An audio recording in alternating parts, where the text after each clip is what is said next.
questions? Again, I'm always amazed how 2, 4, 6, less than half the classes are on time. I wonder if they all show up to movies 10 minutes late, and that way they never know what's going on in the movie because they missed the beginning. But I may have to start locking the door before class so that people really want to be treated like children, right for standards. Anyway, why don't we start? If you remember, until this point, until the last class, and actually even the last class we just chatted about it, we had only been, just don't stop bleeding. We had, until the last class, we hadn't yet gotten to control. We were looking at how to model systems and how to analyze systems. In an unsteady manner, where you could have disturbances. We could have things changing, and then we looked at the time dependence. And we looked originally using methods that you knew before from ordinary differential equations. And then we moved on to using Laplace transforms, and we saw that Laplace transforms were not just a useful method of analyzing unsteady differential equations to give you the complete time-dependent solution, but even without inverting the Laplace transform, you could answer a lot of the questions, the critical questions, just from the answer in the Laplace domain. So, at the very end of the last hour, we said we're going to start control now. That is, until now, we looked at what the system did as a response to a disturbance, either a pulse disturbance, a step disturbance, or a sinusoidal disturbance. What we said is now there will be natural disturbances, and then we will introduce our own changes to the system called control in order to try to get the system to do what we want, not just to see what it wants to do. So for example, if we have specs on a product and there's a change in something going into the system, how do we make a counter change to keep the product on spec? So, and we did two canonical examples that we would be referring to later on, over the course of a couple of lectures whenever we introduce these changes. So for example, we looked at a system where we had a temperature of a flow with a given temperature, theta in, going into a reactor.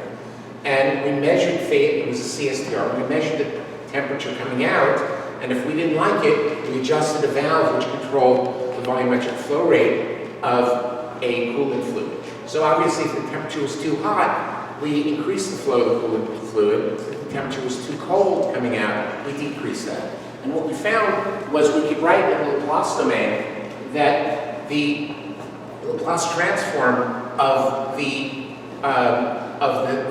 prime temperature, that is the difference between the current temperature and the initial temperature, could be written as the effect of the disturbance, which we wrote as a transfer function, GD, times the disturbance, plus another transfer function times the corrective action. So here you have two things that are changing, one of which is changing as a disturbance, so we don't control that, but then VC is something that we do control. And and we calculated what these transfer functions were. Both of them, since this was a CSTR, had some sort of gain, steady-state gain, divided by 1 plus ST, where the steady-state gain for the disturbance was big T over little t, which we defined last time, and the steady-state gain for the control action, GP, P for process, D for disturbance, was also Kp over 1 plus St, but Kp was this quantity that we calculated and came from linearizing the effect of a change in VC. Similarly, we looked at 3 CSTRs in series with a first order reaction going on in all 3 of them, where they were all the same volume. They all had the same volume to make life a little easier. And what we had was we had a volumetric flow rate coming in with a certain mole fraction of N. And as it went through these reactors, eventually there was a mole fraction of A coming out of each reactors 1, 2, and 3. And the mole fraction coming out of reactor 3 was the product. And what we had were specs for the product. So we analyzed the concentration of the mole fraction, And if we didn't like it, then what we can do is we can spike the V with a small amount of a high concentration in A volumetric flow rate. So in particular, since VB was much bigger than VA, because VA was just a spike, but the concentration of the mole fraction of A in the spike was much higher than the mole fraction of A that was normally coming in. And we went through the details and we found that the X3, that is the X3 prime tilde, the Laplace transform of the disturbance of X3 prime, the difference between X3 and the initial condition of X3, and we assume that the initial condition was at steady state, was the desired value. X3 prime was again a transfer function times the disturbance, because there was a disturbance in XAB that we adjusted by varying at VA, so it should have been VA, yes. And we're the transfer function, so we had again a disturbance, the result of a disturbance, and the result of the control action, again, which we signify by GD for disturbance and GP for process. And we noted that both, again, these were 3 CSTRs in series, so both GP and GD had a steady state gain divided by 1 plus ST cubed.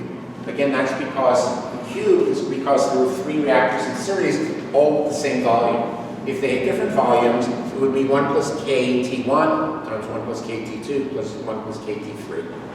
And we found that Kp under these approximations, that Kp was just equal to 1 over 1 plus KT cubed, K tau cubed, times XAA, remember XAA is not changing, divided by VB steady state. And you can always find that as the limit is GP, as S goes to 0, of GP tilde, which is XA GP tilde is XA3 prime tilde over VA prime tilde. And similarly, KD was 1 over 1 plus K tau cubed. And GD, again, of course, is the limit as S goes to 0 of GD tilde, which is X3 prime tilde over XAB prime tilde. So this is all what we did last time, and the basic concepts are consistent. We have a disturbance, and we have a control, and then we have a control action, each one of which has a transfer function, which we're able to calculate. We can relate the transfer functions to the steady state gains. And the important thing is that they add, because even due to linearization, the system is linear. And so these are our canonical examples. And what I would like to do before proceeding with computer stuff is, first let's look at the time, is to take these concepts that we have a disturbance and we have a corrective action, and try to come up with a block diagram for the system for feedback control. So what we want to do is use these concepts to get a block diagram for feedback control.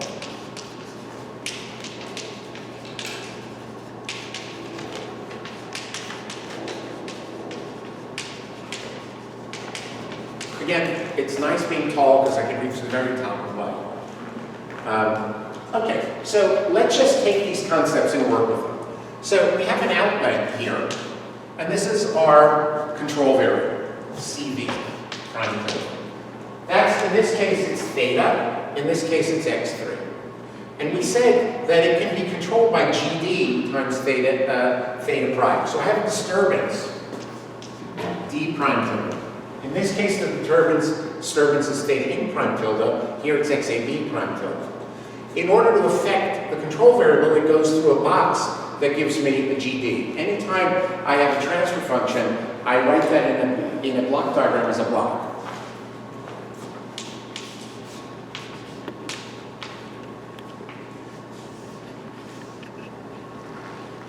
That part is good enough. And now we remember from block diagrams that when we add things, That's two lines coming together when we add things. That means that's a plus here. That's a plus. Now, what's going into that plus? What's going into that plus is GP times VC prime total. So I definitely have a GP here. But now GP is the process. And I've left out a little bit of detail here because what happens, how does the process, what's the input to the process? If you remember, I drew a picture of a big process last time on the blackboard where the inlet to the process was some sort of electrical signal or a manipulated variable. So I have a valve here typically, GV. And that valve, in this case, the valve, here I'm being more detailed, that valve changes VA. So I have a GV for the valve that changes VA, and the VA is what goes into the process. Now, if I have a control system, then I decide on what to do with the valve by a controller. And we have to talk about the controller's algorithm, but that's the controller algorithm.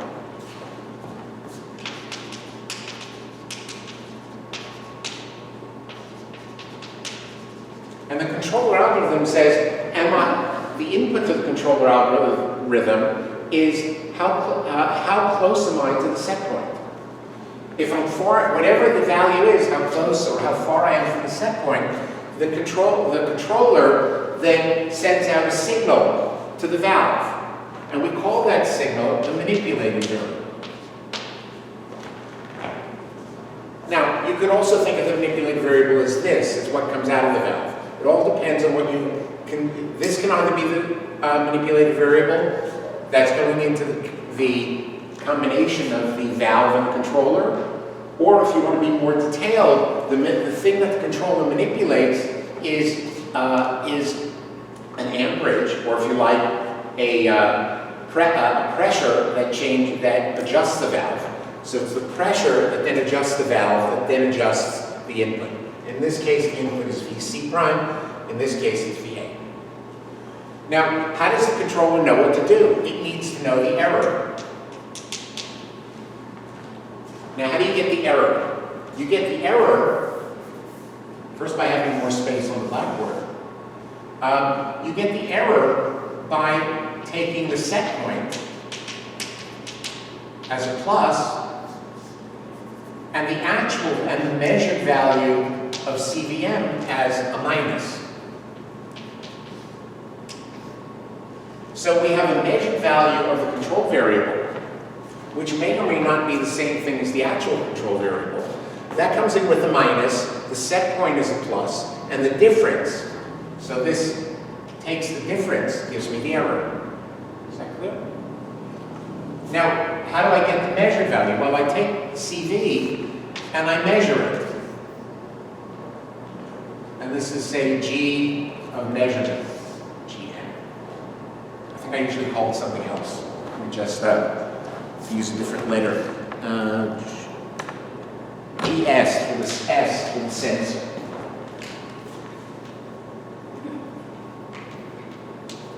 Sensor. So here we have a control loop that we then, a block diagram that for feedback control. Now the feedback is this. If I turn off the controller, if I set the controller to 0, if it does nothing, if GC does nothing, then I just have the open loop system because there's no feedback. So let's see if we can come up with, and notice, in what we've done here, we've determined GD and GP. And typically, we usually let GV, tilde up, be equal to some K, V, times something. And usually, we can let it either be K or KV. What do I usually like to let it be? Just, I'm not going to worry about that right now. So this could be KV or something else. But right now, we've determined for these two examples, GD and GV. GC is what we're going to talk about once we have spoken about how to use the computer. And GS is the sensor. So in the simplest case, the sensor does a good job with no time delay, and the sensor is just 1. So GS can be 1 if sensor is good and has no delay. If it has a delay, then I can get e to the minus s theta if there is a delay of theta seconds, etc. There are, of course, other possibilities. Okay, so let's see how to actually come up with the G tilde for the whole process. We want a transfer function that takes the input and gives me the output. So I want the output in terms of d prime tilde and in terms of whatever else we have, in terms of the manipulated variable. So why don't we go through it? If we look at CV prime tilde, here I'm going to need your help. It's the sum of certain things. It's the sum of, what is this stream equal to? What is this stream equal to? Go ahead. D times GD. Yeah, so I've got GD tilde times D prime tilde plus this stream. So I need to figure out what this stream is. So this stream, because so here I know MV prime tilde. So this thing, how do I write this stream in terms of MV prime tilde? Speak. Sorry. MV prime tilde times GB tilde times GP tilde. Yeah. And I'm going to often write it in the opposite order. It doesn't matter because they're multiplied. But just for clarity, I like having this guy as the last guy. Okay, so now let's rewrite this. GD tilde D prime tilde plus GP tilde GV tilde. And MV, in terms of E, is just GC. So I can write this as GC E prime tilde. Well, now let's go back. E prime tilde plus GP, GV, GC. And E prime tilde is the set point minus CV prime tilde. So that's equal to SP prime tilde minus CVM prime tilde. You have a look on your face like you don't like what I'm doing. I'm just thinking about it. You said the order doesn't matter. It doesn't matter, no. But the outlet of after the transfer function is something else, isn't it? So in other words, E prime goes into GC. Yeah, but they're being multiplied. You know, if you multiply 5 numbers, or if you have 5 functions, it doesn't matter the order that you multiply them. Multiplication is commutative. Well, in most cases. No. Multiplication is commutative. If they're operators, it's something different. But these are just multiplication. All right. Just if you take x squared times sine x times the tangent of x, it doesn't matter what order you're doing. But if you do an operator, say, take the square of the last thing in there, then the order matters. That's an operator. But these aren't operators, these are just being multiplied. Remember, if I take x squared times sine of x, it doesn't matter what order I do it. But if I take an operator which says square the last thing you saw, then it matters if the square is before the sign or after the sign. Yeah. But these are being multiplied, these are not operators. Okay. No, that's an important point. I mean, it's good you asked the question. Whenever you have that look on your face, just ask the question and don't wait for me to ask you. Okay.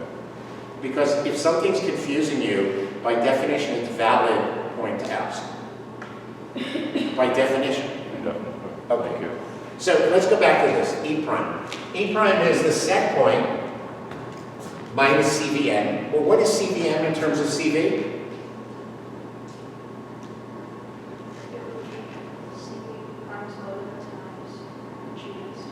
Good.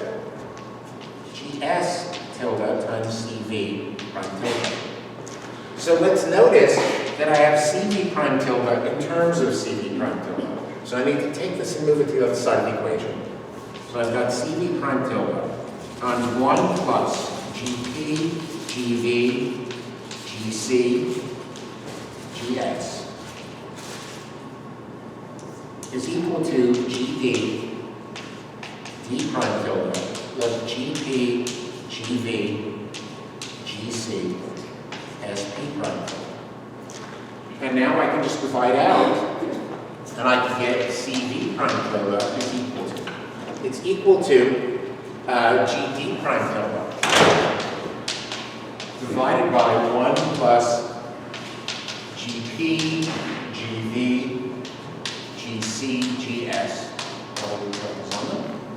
times D prime tilde plus GP, GV, GC divided by 1 plus GP, GV, GC, GS times SP prime.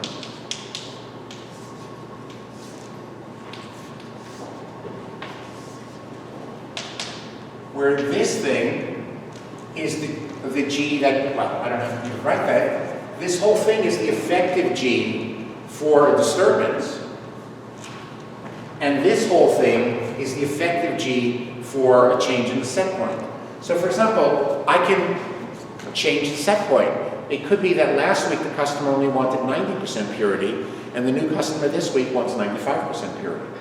So I can change the set point.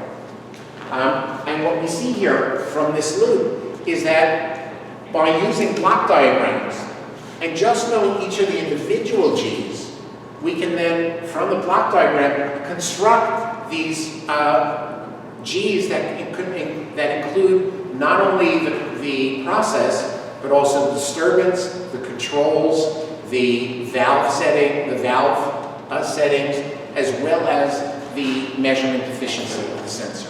All of that goes into these G's. Just 1 second.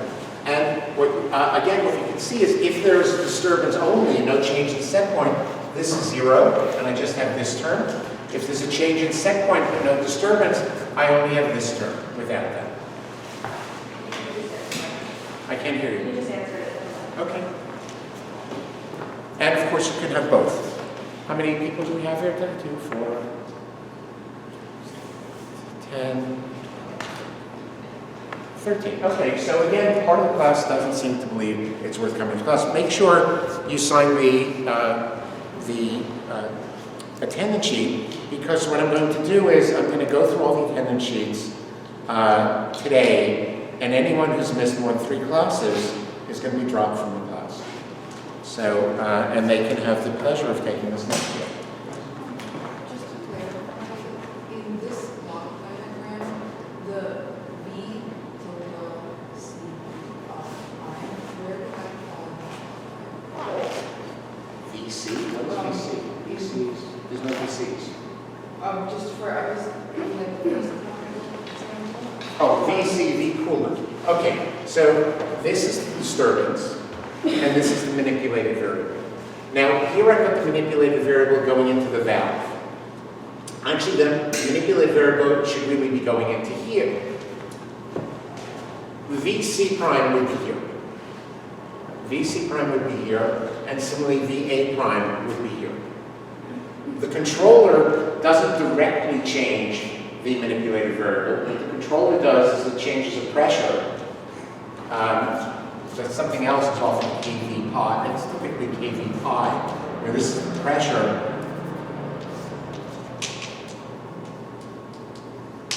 in the line that controls the valve.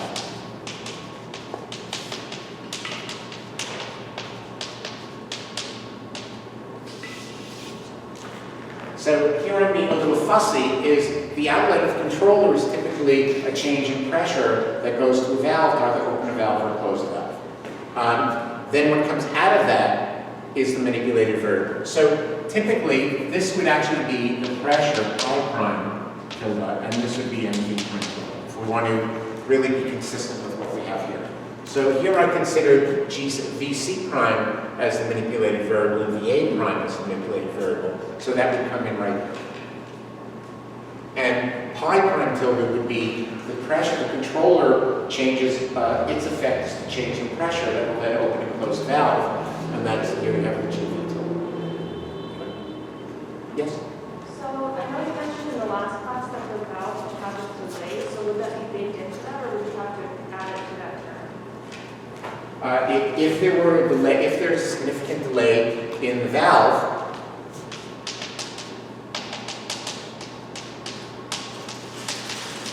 then GV tilde would be KV pi times e to the minus s theta of the valve. So this would give it the delay. And this pi prime tilde is the change in pressure coming out of the controller. Questions on this? Any other questions? Okay, now once we've spoken about how to use Simulink, then we're going to talk about actually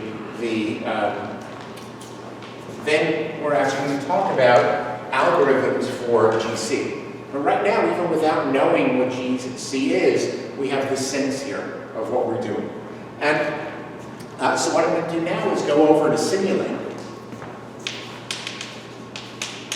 which means I'm going to have to let the screen down, so this is all going to disappear. So commit this to memory for now. Actually, maybe I can just copy this thing here so it won't get erased.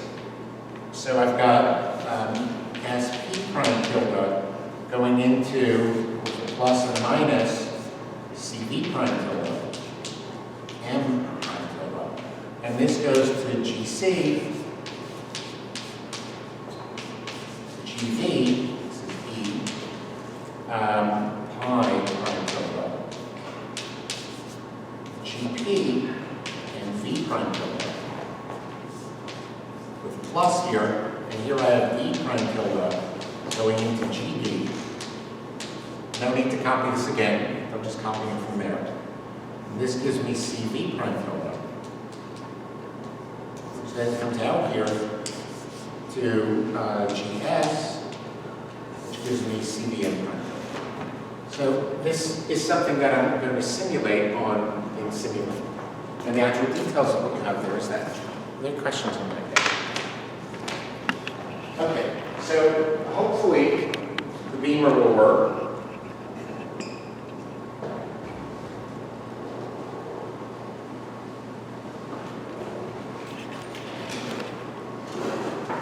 Turn it on, that's a good thing.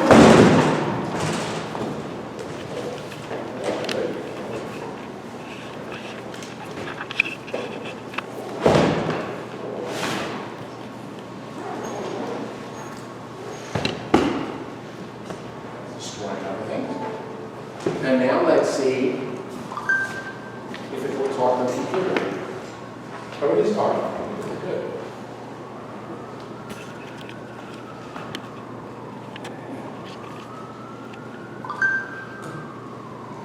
Okay, so, wow, miracle. It actually seems to be working. All right, so what is Simulink? What Simulink is a program that's part of MATLAB. We have a site license on MATLAB. And so that means that all students should have MATLAB on the computer, or can easily have MATLAB on the computer. And if it's not working, then you just go to, just ask Andy to make it work for you. This thing went up in class. Okay. So let's see what we can do with Simulink.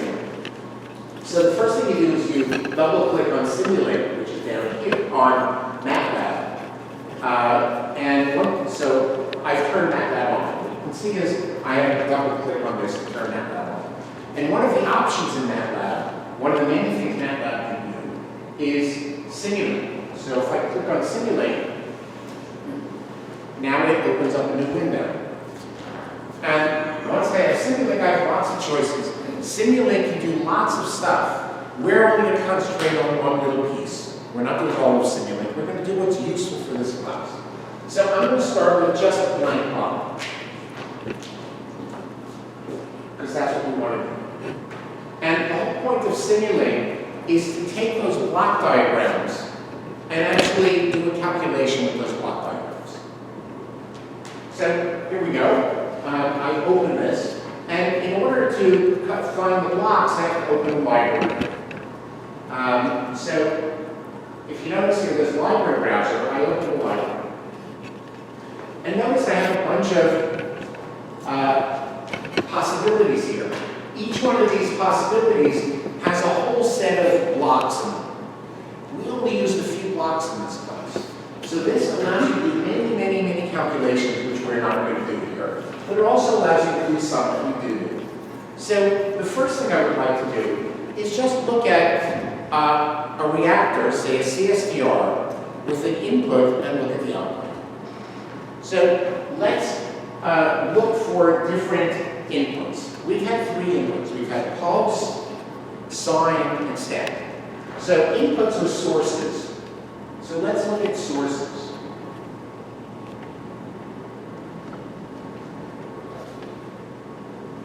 Somewhere we have sources. Sources. Simulant. Okay. So on that. Simulant. There we go. And under simulate, I need to click on sources. So on the sources, I look for sources. And what you do is you just drag and drop the what you need into the system. So, for example, let's find a step.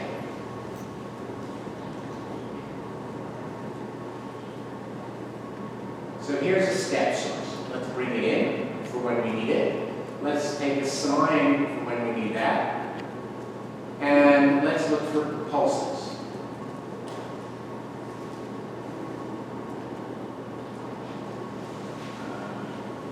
Pulse generator.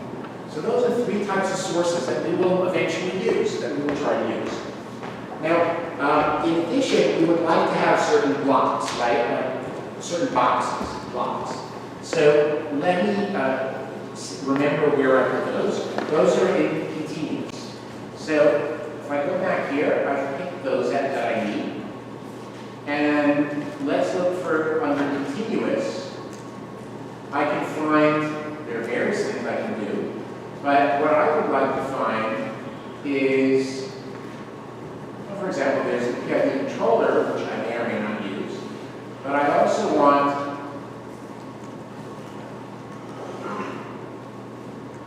a transfer function. So I'm going to take out a few of these because I may want to have a bunch of transfer functions. So here I'm creating my inventory of all the things I may want to use. Finally, I might look at outputs. Notice there are many other things I can have here. I can have derivatives, I can have integrals, but I want to keep things simple for now. And let's look at sinks.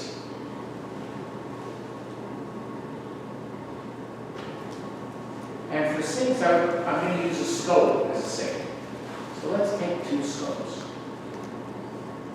Okay, so now I've set up, I've picked out boxes that I'm going to use. Scopes are going to show me results. Inputs are going to be inputs to my system, and transfer functions are going to be like the CSDR, for example. They're going to be, or any other transfer function, because if you remember, the transfer functions are my G's. So my G's are the transfer functions. And if you remember in the first example, the G had was a K over 1 plus ST. In the second one, it was a K over 1 plus ST cubed. So let's put together a simple system. Let's say I have a step function, and I have into a CSDR, and I want to look at what the output looks like. So we've done that before. So now, how do we know what the step is? So if I double click on it, you can see I have the input, the step, the size of the step is 1, and it's happening, the initial value is 0, it goes to 1. I can change that. If I want to make the step different, I can make it different. Let's keep it the way it is. Here I have a CSDR,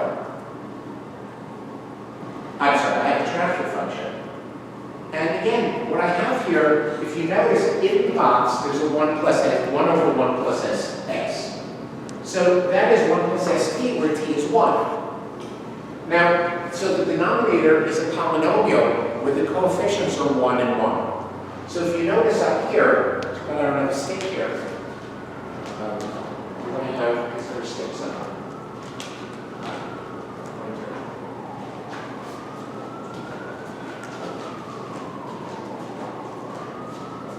No, there's no point. Okay, so I'm going to have to use the stand on the chair, which is in the middle.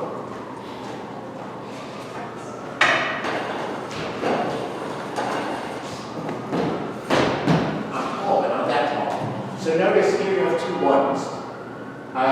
Those ones are the coefficients of the polynomial. Notice 1 plus s, 1 over 1 plus s. The first one is the coefficient of s, and the second one is the constant. If I want to have a quadratic, I would have, say, 1 plus 2s,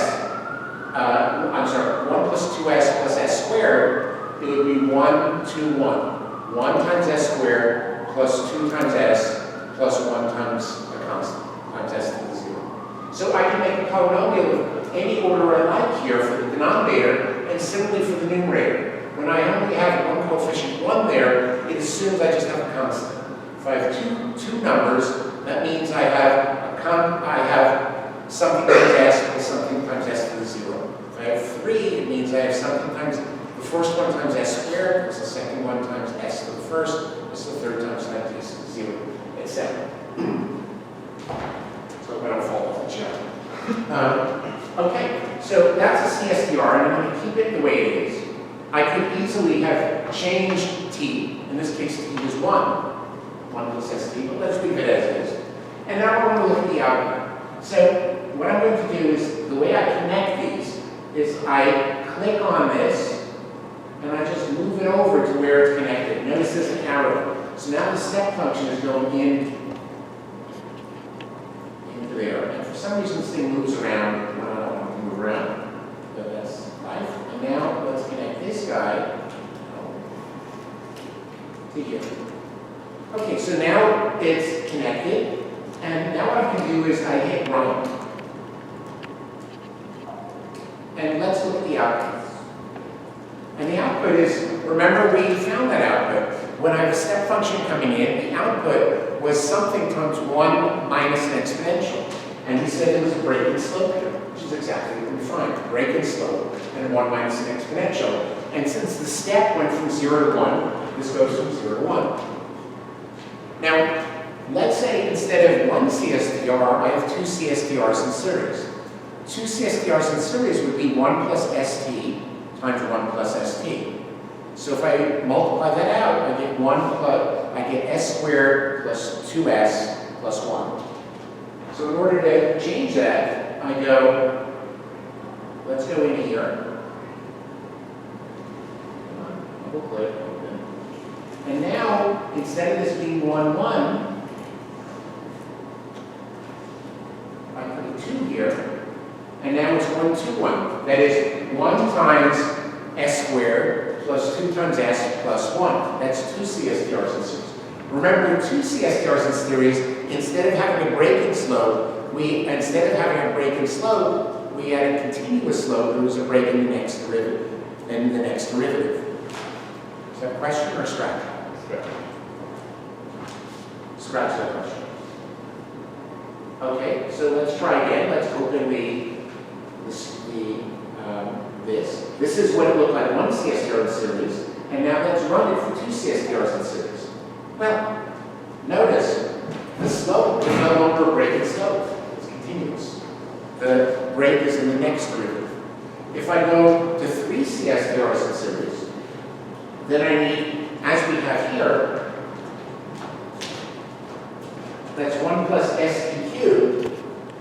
That's 1 plus 3, that's s cubed plus 3s squared plus 3s plus 1.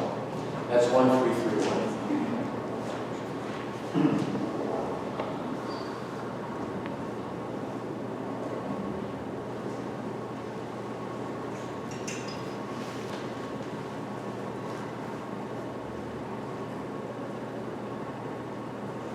Okay, that's now 2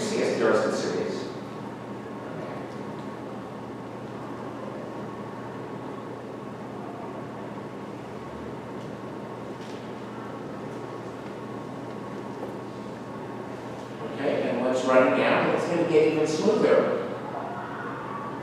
Now it's even smoother. That's 3 CS differences. Notice how we can solve the equations for us numerically. Obviously, when we can solve it ourselves, that's great, but it's still nice to be able to see it. Questions?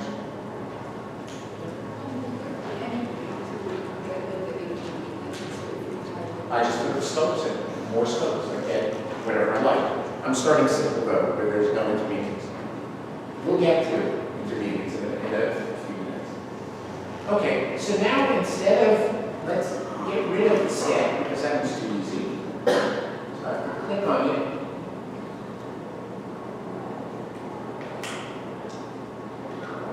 And delete it. Now let's move this step out of the way. Move this out of the way. Come on, move.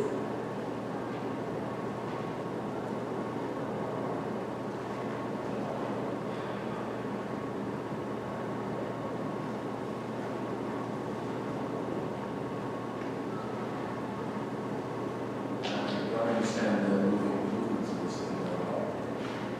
Stop. There we go. And now let's get a sinusoidal.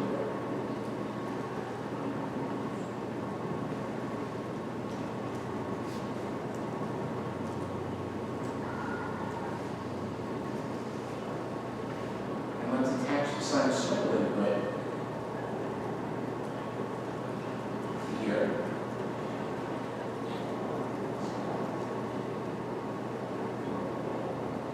And what I would like to do is, this thing stay put. Stay put. Okay, and now what I would like to do is look at both the input and the output. So the sinusoidal input, I would like to So I would like to look at the input and the output.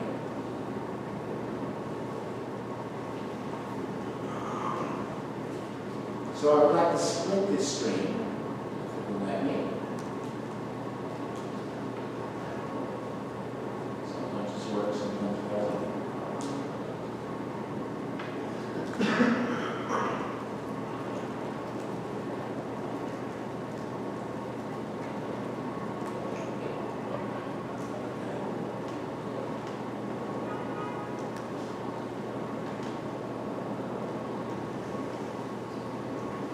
There you go. The way you split the stream is you hold control and then you do it with the mouse. So now notice I have the input here, which I'm going to make a little smaller so there's room.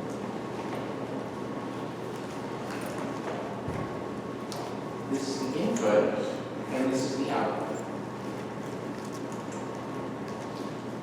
Still the output from the last calculation, but will soon be the output from the new calculation.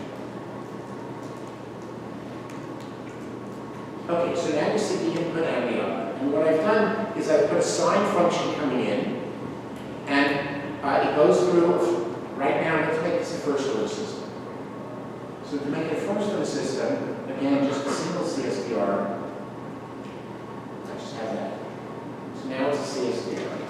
And what I'm going to do is run it again. So if I run it, let's run it, and let's see what we have here. So this is, the top is the sine wave input, the bottom is the sine wave output.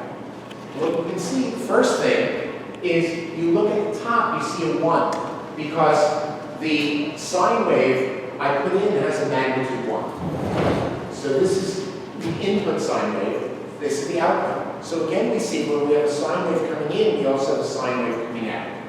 But the sine wave coming out, when we have a transfer function 1 plus s times 1, has a magnitude about 0.7 something. So the ratio of this height to that height is the amplitude ratio, the output to the input. Moreover, notice that the peak here is somewhere after 2, whereas the peak there was somewhere before 2. So the difference between this peak and that peak in time is about something like 0.5 or 0.6. To get it in radians, I need to multiply by omega. And omega in this case was 1. If we open up the sine, it was sine of t. So again, you can illustrate here all the issues that we've had. Now, this is a sine function. Let's look what happens, what changes when we go to, say, let's say 3 CS Garrison series. What changes?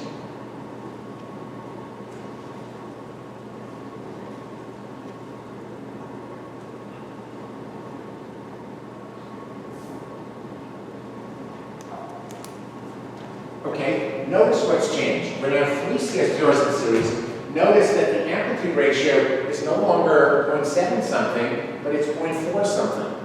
And the phase lag has grown. It's grown about triple what it was before. So you can see, and now let's say I don't want to see, I want to extend the time range. So I can extend the time range of what I'm looking at by looking here, stop time is 10. Let's say instead of stop time 10, I want to stop time 100. I want to look much further. So now if I go through, we'll do the same calculation, but stop time 100.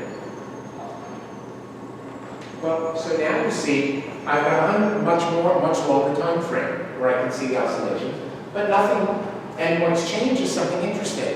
Remember when we did these sine functions, what we said is that there's the long time result and there's the short time term.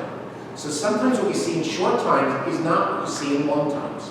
And you can see that here. Here we see the short time amplitude ratio was something like 0.46. That was fooling us. That's the short time term. What we look at is the long one, the long time one. And the long time one is more like 0.33. So it's always worth going to long times because when we talk about amplitude ratio and phase lag, we're talking not about that time-dependent term that decays exponentially in time, but the thing that remains afterwards, after that's decayed. So you can see that here. Questions? Okay. So why don't we look at a case that's unstable?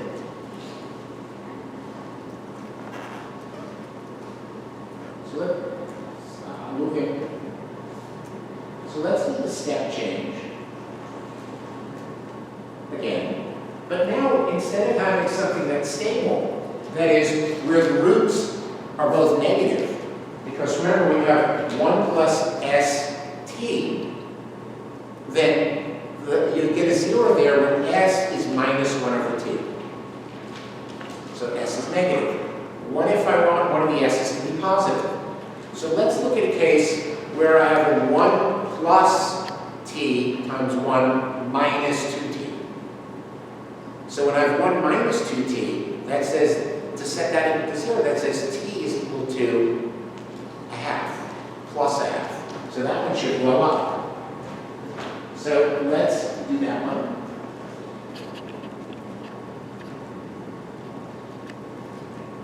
Let's see, so when I multiply 1 plus 2t times 1 minus t, I multiply that out, I get s squared minus s minus 2. So I have s squared minus s minus 2.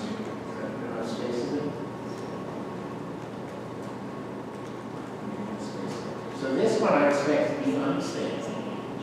Okay, and I don't want to necessarily go to 100, let's just stick to 10 for now. So now I don't really care about the inlet anymore, so I can take that away, and I only need to look at the output. So here I'm looking at a step function input times an output.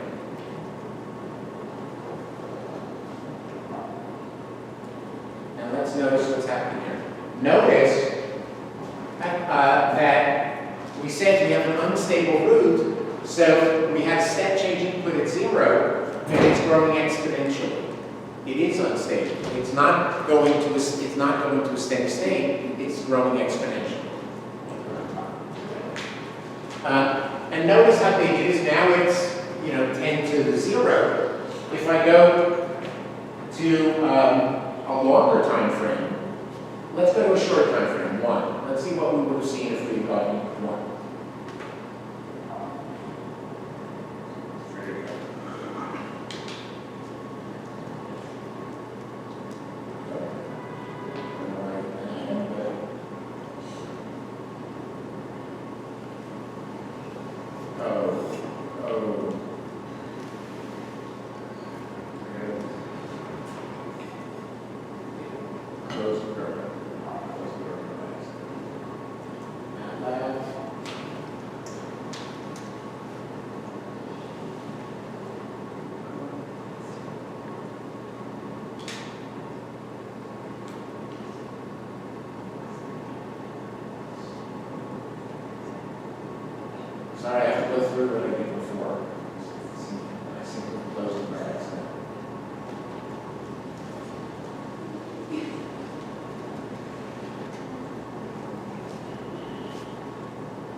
Sorry, I should be one of the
Okay, so there I have everything that I had before.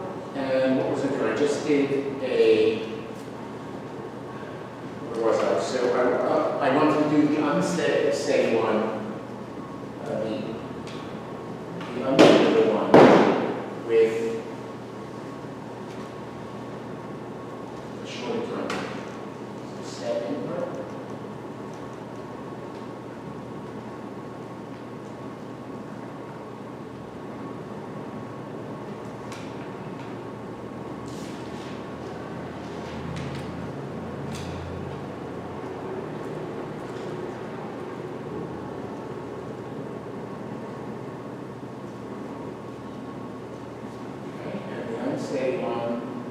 The unstable one was 1 minus 1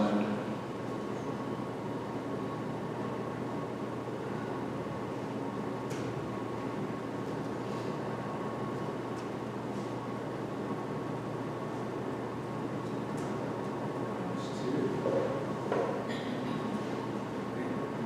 Okay, and now I have only over time 1. Scope out. Scope. And that's right.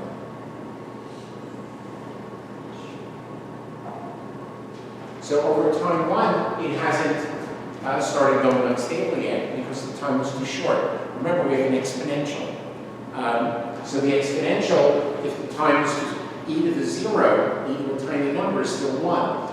But when we increase that to 10,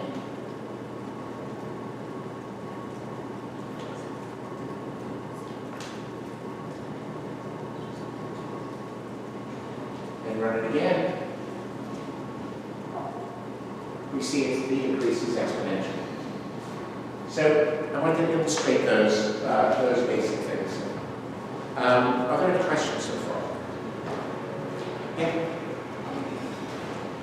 In the previous example, how come in one of the scopes for there were the round markers and there were that? Don't worry about the round numbers. Those were just showing, it has to do with the discretization.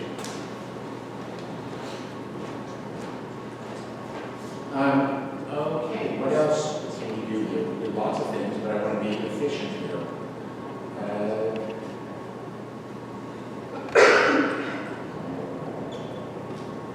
Okay, how about, why don't we put in, show how to construct this guy. Let's construct this guy.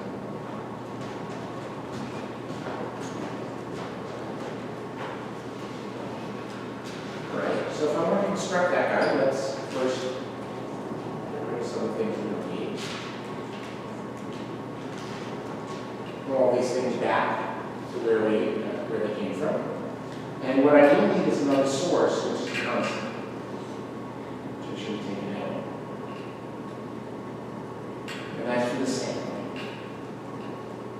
Constant. So let's move these guys over. That's not what I need right now.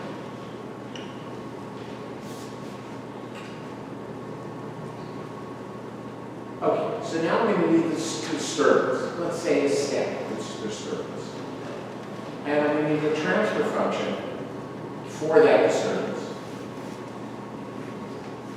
Now, so let's connect the disturbance to the transfer function. And the transfer function, if I were in this case, the first canonical example, is just the KP over 1 plus ST. So that's what I have there. I have a 1 plus ST. And of course you can change T, but you can change the constant in the numerator, that's KP, and you can change the constant multiplying S, that's T. For now, I see no reason to do that. And I'm also going to need arithmetic operations. Or what do they call addition, math, additional math and discrete.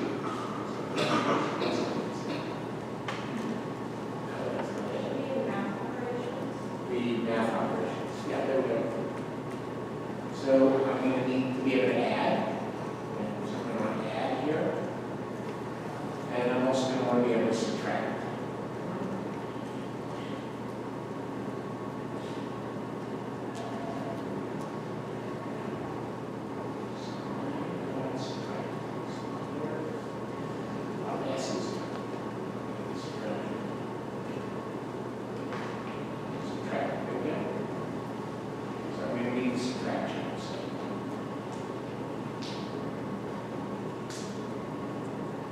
Okay, so, all right, so now we're going to have, so this guy, the output of the disturbance is going to want to hook into one of the things that's being added. Because that's, if you look in the corner there, I add the output there. And I also add the output of GP. So this guy is GP, and I want this guy to add to here.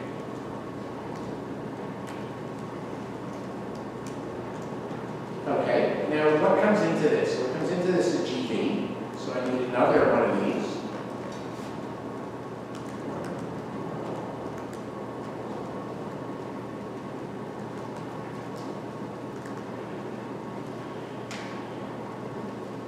Some more space here.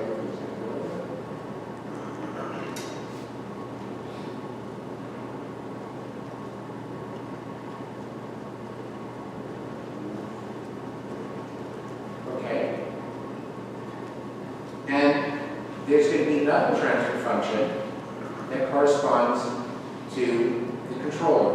And let's, I'm going to use here, even though we haven't gone into any detail yet, if I can find it, the PID controller. So right now you can just think of that as a transfer function. That's all that it is. It actually needs to be moving.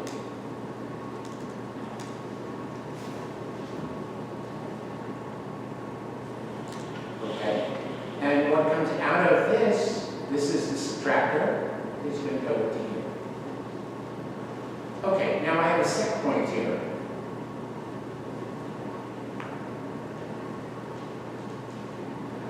Which is now going to go into here. And notice that there's a plus and a minus here. And now what I'm going to want to do is what comes out of here, which is also going to go to the scope, because that's the control variable. I'm going to want to take it to a sensor. So to do that, I need to split this stream again, which is control, and I have it as an input to the sensor. And now the sensor, what comes out of the sensor is CVN prime to the one.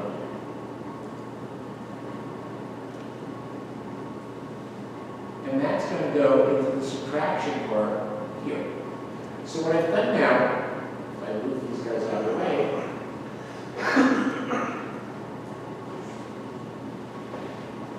is I've set up the entire system that I have on Blackboard over here. If you notice, I don't know if you can see it, I've got CV prime tilde coming out. I've got D prime tilde disturbance going through GB going in here, and being added to the GP, GV, GC times the error, which is the difference between SP and CVN. CVM is just GS times CV prime. That's exactly what I've got here. Here you can see, here is the disturbance D, here is GP.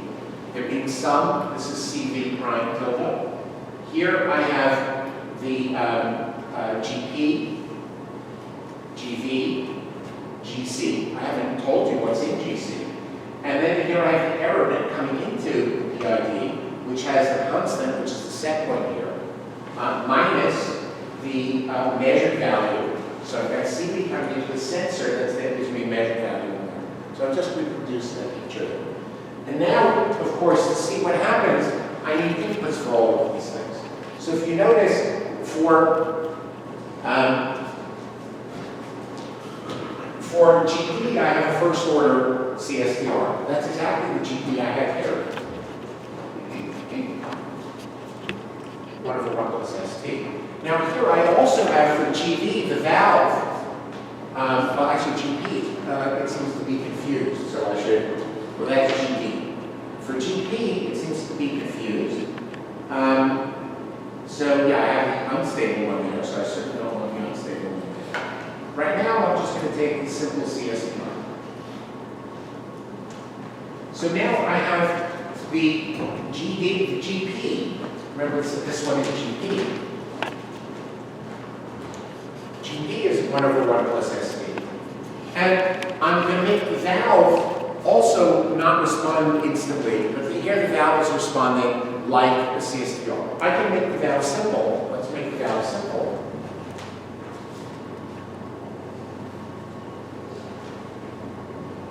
If I don't want it to act like a CSTR, I can just... And now the valve responds instantly, and it's a true valve. Now, here I have a controller. The controller takes the error and does something with it, right? We'll discuss probably a little bit later what the error is actually doing. And here I have a 1/1 plus ST. So that says that the measurement device is also not perfect. I can make the measurement device better by, again,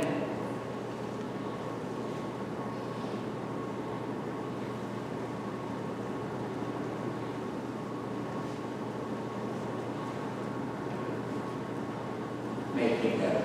So now over here, since we haven't really gone into how the PID controller works, I'm not sure how interesting it is to do to actually do a run. I'll certainly do one. If this will open.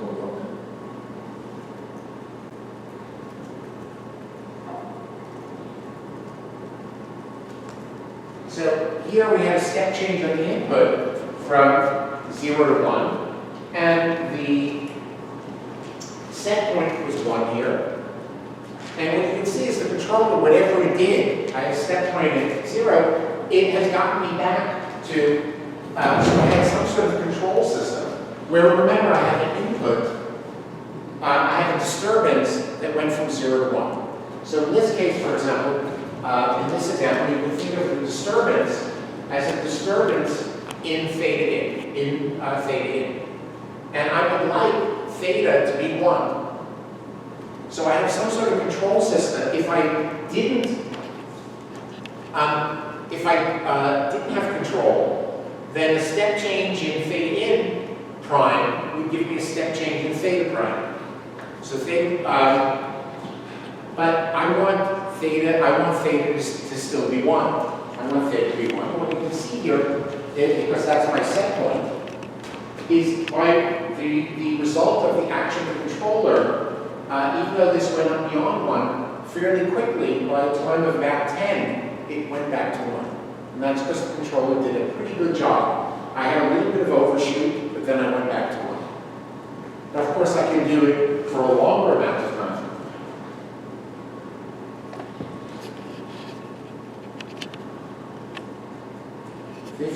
For example.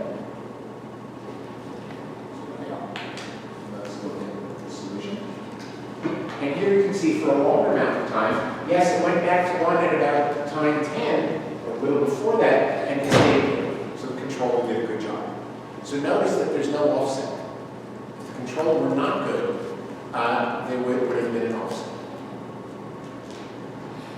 Okay, any questions on simulant? Questions? Out of curiosity, on that PID, can you turn off the proportional and derivative Yes, portion? yes, but right now, I haven't introduced the PID controller. So it has 3 modes, and you can turn any one of them off, or any number of them off. So, I mean, apropos of that, what I could do, which I'm not sure how constructive it is before I introduce that, if you look at the PID controller, there's the proportional, the integral, and the derivative. Right now, the derivative is off. If I just look at if I take out at the integral part, so a PID controller, as we will see in the next class, has proportional, integral, and differential actions. The proportional says it responds to the instantaneous difference between the set point and the actual value. And we had that on the first example, just a proportional control. That was problem 3. Integral control says it integrates that difference, integrates the error, and it responds to the integral of the error. And we saw that that gets rid of the offsets. And then there's differential control, which tries to anticipate and not wait for the error to get big before reacting. If I just have proportional control, so I shut off everything else. So thanks for the question. I wasn't going to do this, but it's a good idea to do it. So this is just proportional control. And let's look at the scope. And we see much here. Well, I need to blow it out. So let's do a short one.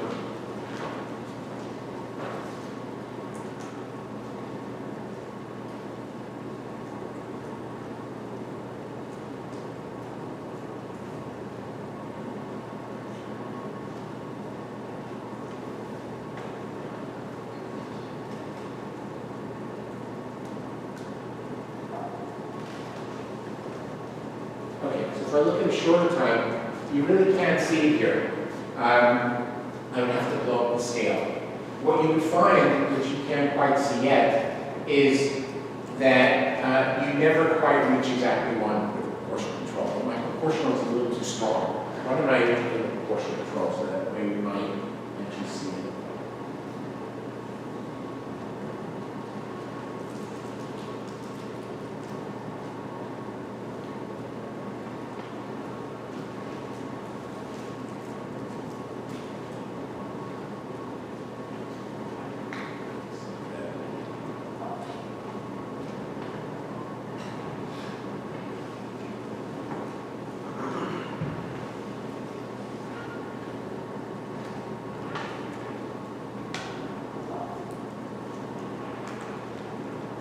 Well, this actually looks better than it is, so I would really have to adjust the numbers to really show it. But typically, when you only have proportional control, then you never quite reach the set point. But here we seem to reach it. So I have to look into exactly what I did here. So that one wasn't, that one I just did on the fly. But let me just review where we are. So what I looked at over here were 2 canonical examples, where again we had the result of the disturbance and the result of the control action. Both of them were introducing changes to inputs into the system. And they both added. And therefore we got, to give us the Laplace transform of the deviation of the control variable. And so we have one that was a first order system, one that was a third order system, as our model systems. And we introduced the third order system because the third order system almost looks a little like a delay. Because when you put something in the first reactor, you don't see it instantly in the third reactor. It takes a little while. So this was sort of a stand-in for a delay. What we did, and then what we did is we, based on this, we came up with the block diagram for feedback control that has the disturbance, and it also has the set point in it. The controller and the valve give us a manipulated variable. In your case, the manipulated variable is C prime, here was VA prime, and the disturbance here was theta in prime, and here was XAB prime. That was the disturbance. And we also allowed ourselves to change the set point. So here we had, and it showed us how to come up with the transfer function for this entire system, which would be very hard to actually derive if we had to derive it all at once. But with block diagrams, if we know the transfer functions of each of the individual pieces, we can determine the transfer function of the entire feedback system. So once we have that concept of block diagrams sort of drilled into our brains from that, we then went back to simulate to see, all the calculations we've done so far, which we've done analytically, you can do them numerically very easily with simulate. Where when you think in terms of block diagrams, you simply just make your block diagram right on the screen from these blocks. And then you can change the KPs, you can change the polynomial in the denominator, the polynomial in the numerator, if you want systems in parallel. You can do all these things directly here, and the pictures are very intuitive, and you immediately get numerical results. And you can see when things are stable, when they're unstable. We illustrated the time dependence of a sine input, and also the long time where you get the amplitude ratio as well as the phase lag. So we've illustrated the response to a step. I didn't bother doing the response to a pulse, but I put that in. You just change the input. You could do that. And this allows you to now play around when you do this. And whenever you're not sure of what's going on, try just making the block diagram and running the numerical result. And that should give you some insight. Okay, so today is Wednesday.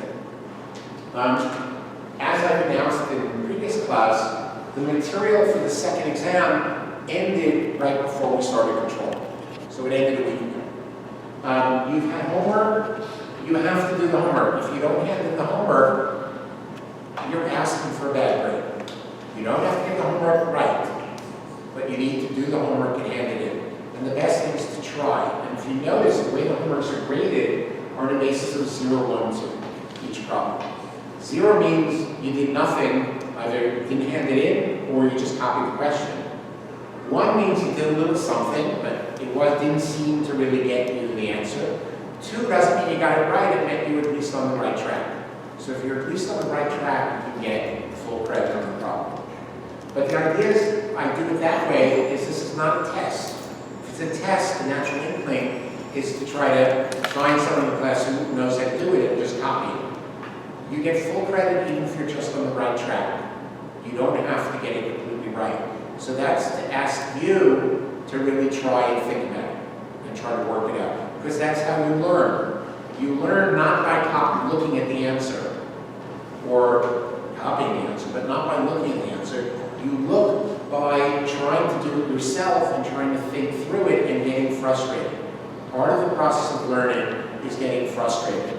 That's a given. And then when you get frustrated and then you go away from it, you come back, a lot of times when you come back, that's when you realize how to do things that you didn't realize before. You get frustrated, you go do something else, and when you come back to it, you often get new ideas. Okay, now next week is the ARCG conference. So I'm certainly going to be away on Monday and possibly on Wednesday. I have to buy my ticket today and decide how long I'm going to stay. So what that means is we're going to need 2 classes to make up. I'll certainly, at the worst, I'll be back Wednesday night. So that means, given our schedule, that a good time to make up classes will be Friday. So does Friday work for people? If I can get this room, why are you shaking your head? Talk to me. I can't hear you. I have a faculty meeting on Friday. At this hour in the morning? Yeah. Friday, what time? Because I have a class from 12:30 to 3. Well, this room seems to be available from 11 to 12:30. So I can't require you to. Finish your Look, if you have other plans, you have a week's notice to try to get out of them. I would suggest that the 2 Fridays following, well, I think one of them may be Thanksgiving.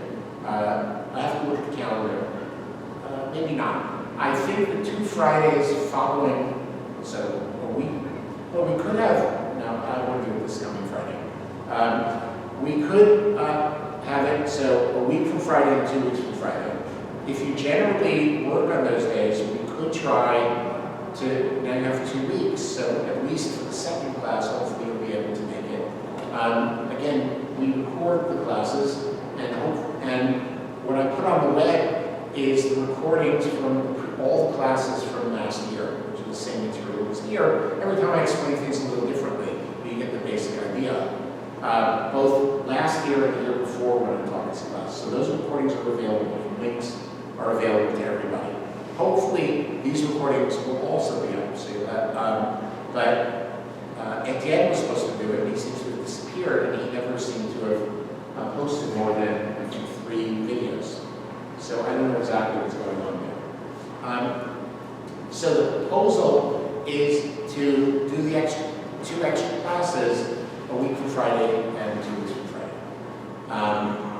Is it possible we could do a Zoom and Blackboard instead of meeting in person? Is it possible to do on Zoom and Blackboard? Anything's possible. I find Zoom classes don't really work very well. We could try to do it hybrid, but that would mean also people being here, some people being here. No, it was the same thing. I mean, you've had Zoom classes during the pandemic. My impression of Zoom classes, they were absolutely useless. What's your impression of Zoom classes?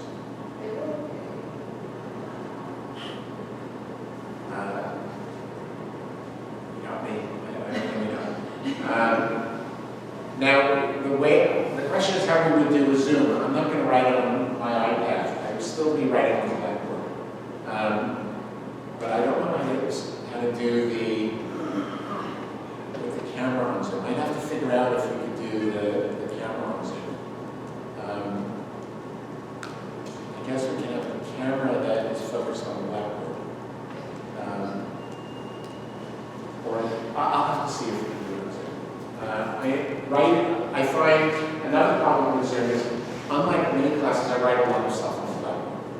And when you have a big Blackboard, I can point to the stuff I did an hour ago that's still there and find it. On Zoom, when you do it all, when I write on my iPad, then I have to scroll back 20 pages, I can never find anything. And you can't see everything. Whereas here in the classroom, you can see all 3 Blackboards at the same time. So if there's anything you forgot while I'm talking, you can look back. And it's all right in front of you, as opposed to having to scroll. The question is whether we could do something analogous on Zoom. I'll see, Zoom works better in a class where there isn't much writing. So I'll have to see.